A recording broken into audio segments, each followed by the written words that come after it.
আসসালামু আলাইকুম, সবাই কেমন আছেন? আলহামদুলিল্লাহ আমরা সবাই খুবই ভালো আছি। তো আজকে আপনাদের আমি ভিন্নভাবে একটা ডাল রান্না করে দেখাবো কচুরমুখী দিয়ে। তো এইভাবে কিন্তু ডালটা খেতে খুবই ভালো লাগে। আমি ডালটা অনেক সময় পর্যন্ত ভিজিয়ে রাখছিলাম। তো তারপর সুন্দরভাবে ধুয়ে তারপর হলুদ, মরিচ, মরিচের গুঁড়া, লবণের গুঁড়া, লবণ, তারপরে কাঁচামরিচ, পেঁয়াজ কুচি, রসুন কুচি সব একসাথে দিয়ে তারপর কিন্তু আমি কিছু সময় জাল করে নিয়েছি। ডালটা বলক এসে গেছে। এবার আমি একটু বাটা মশলা দিয়ে দেব। যারা যারা আমার ভিডিওটা দেখতেছেন ফেসবুক থেকে অবশ্যই লাইক করবেন, কমেন্ট করবেন, শেয়ার করবেন আর ফলো দিবেন। যারা ইউটিউব থেকে দেখতেছেন তারা অবশ্যই লাইক করবেন, সাবস্ক্রাইব করে বেল আইকনটি বাজিয়ে দেবেন যাতে করে আমার পরবর্তী ভিডিওটা পৌঁছায়। তো আমার পাশে থাকবেন সবসময় নিত্য নতুন ভিডিও পাওয়ার জন্য। সবসময় আমাকে সাপোর্ট করবেন, আমার পাশে থাকবেন। তো চলেন কীভাবে রান্না করি সেটা আজকে আপনাদের সাথে আমি শেয়ার করব। তো ডালটা কিন্তু ভালোভাবে অনেকটাই ফুটে গেছে। তো এই পর্যায়ে আমি একটু বাটা মশলা ইউজ করব। আমি দিয়ে দেবো একটু পেঁয়াজ বাটা শুধু।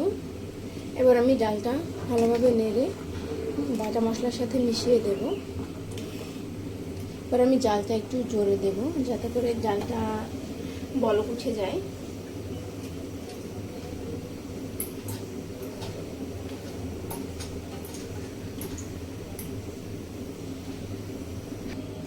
এই জায়গাতে আপনারা কিন্তু জিরা বাটাটাও ইউজ করতে পারেন, এতে করে কিন্তু ডালটা আরও সুন্দর হবে খেতে।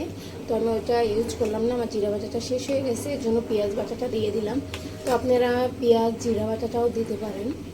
তো এবার ডালটা কিন্তু ভালোভাবে আমি ফুটিয়ে নেব। ডালটা কিন্তু আমি কিছু সময় জাল করে নিচ্ছি। এবার কচুরমুখিগুলো দিয়ে দেবো। আমি এটা একটু বড় বড় করেই কাটছি, তো আপনাদের মন মতন করে আপনারা কেটে নেবেন। আর ঝাল দিবেন, একটু ঝাল না দিলে কিন্তু ভালো লাগে না। আমি শেষে 2টা আমও দিয়ে দেব। আম দিলে দেখা যায় ডালটা টক টক লাগে, খেতে আরও ভালো লাগে। তো এবার আমি কিছু সময় জাল দিয়ে নেব। ডালটা কিন্তু যত জ্বালানো হবে ততটাই খেতে মজা হবে, এর জন্য ডালটা বেশি জ্বালানোর চেষ্টা করবেন। ডালটা কিন্তু হয়ে গেছে। এবার আমি ফোড়ন দিয়ে তারপর ডালটা নামিয়ে নেব। কিছু সময় জাল করে ফোড়নে দিয়ে দেব একটু কাঁচা জিরা, আপনারা 2টা শুকনো মরিচ দিয়ে দেবেন, আর দিয়ে দেবো পেঁয়াজ কুচি আর রসুন কুচি।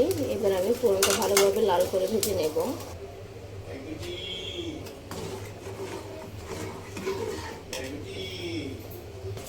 ডালটা হয়ে গেছে, এবার নামিয়ে নেব। কিছু জাল করে কিছু ভাজা বানিয়ে দেবেন। আজকে কিছু তেল পেঁয়াজ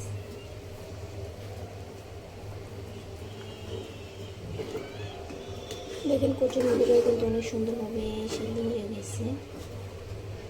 ডালটা খেতে খুবই মজার, বাসাতে অবশ্যই তৈরি করে বলবেন কেমন হয়েছে। আম দিয়ে দেবো শেষে, আপনারা চিকেন দিতে পারেন, না দিতে পারেন। সবাই ভালো থাকবে। আজকে ভালো লাগবে।